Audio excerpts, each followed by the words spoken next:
बिस्मिल्लाहिर्रहमानिर्रहीम। तमाम सामीन को हसनैन खान का खुलूस भरा सलाम। मैं हूं हसनैन खान और आप देख रहे हैं 14 सितारे यूट्यूब चैनल। मोअज़्ज़िज़ दोस्तों, एक गांव में एक बापर्दा खातून रहती थी जिनकी डिमांड थी कि शादी उससे करेंगी जो उन्हें बापर्दा रखेगा। एक नौजवान इस शर्त पर निकाह के लिए रजामंद हो जाता है। दोनों की शादी हो जाती है। वक्त गुजरता रहता है, यहाँ तक कि एक बेटा हो जाता है।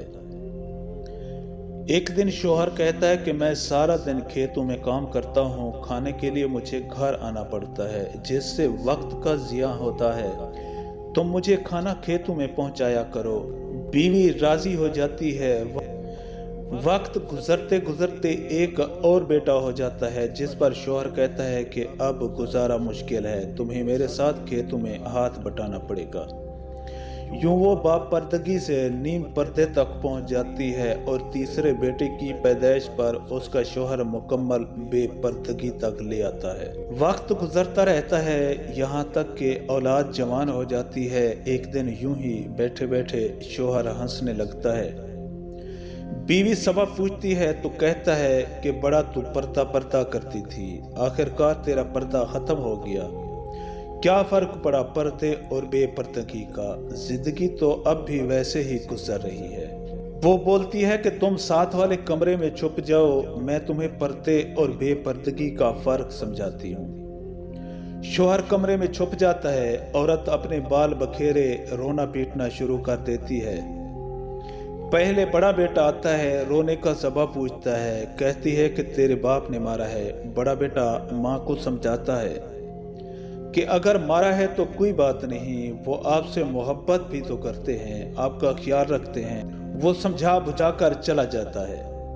औरत फिर से रोने की एक्टिंग करती है और मंझले बेटे को बुलाकर बताती है कि तेरे बाप ने मुझे मारा है। मंझले बेटे को गुस्सा आता है। वो बाप को बुरा भला कहते हुए माँ को समझा बुझाकर चुप करवाकर चला जाता है। आखिरकार औरत यही ड्रामा छोटे बेटे के सामने करती है। छोटा बेटा तो गुस्से से आग बगोला हो जाता है और जोर जोर से गालियां बकते हुए डंडा उठाता है और कहता है कि अभी बाप की खबर लेता हूँ।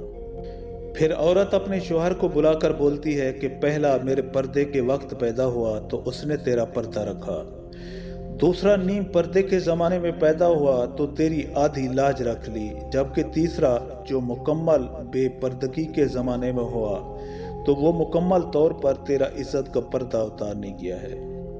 मुझसे दोस्तों, हम उम्मीद करते हैं कि आपको हमारी ये वीडियो अच्छी लगी हो। अगर आपको हमारी ये वीडियो अच्छी लगे तो प्लीज़ आप हमारे चैनल को सब्सक्राइब और इस वीडियो को लाइक ज़रूर कीजिए। अब हमें अपनी अगली वीडियो तक के लिए इजाज़त दीजिए, इस दुआ के साथ कि अल्लाह पाक आपको अपनी हिफ्ज़ व अमान में रखे। अपना बहुत ज़्यादा ख्याल रखिएगा। शुक्रिया। खुदा हाफ़िज़।